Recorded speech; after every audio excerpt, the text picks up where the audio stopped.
Right.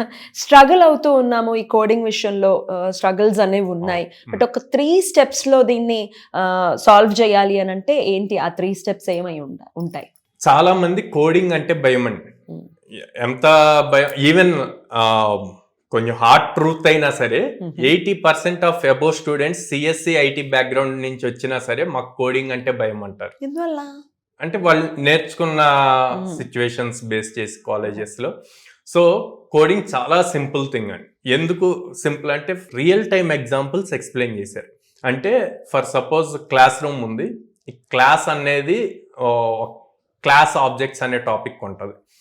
Class room లో ఉన్న chairs, tables ఇవన్నీ ఆబ్జెక్ట్స్ అయితే ఇది మొత్తం ఒక క్లాస్. కిచెన్ అన్నది ఒక క్లాస్ అయితే దాని లోపల ఉన్న గ్యాస్ స్టవ్, సిలిండర్ ఇవన్నీ ఆబ్జెక్ట్స్. ఇట్లాగా మల్టిపుల్ ఎగ్జాంపుల్స్ ఎక్స్ప్లెయిన్ చేయటం, అట్లా జావా కాన్సెప్ట్స్ ని కనెక్ట్ చేశారు అన్నమాట.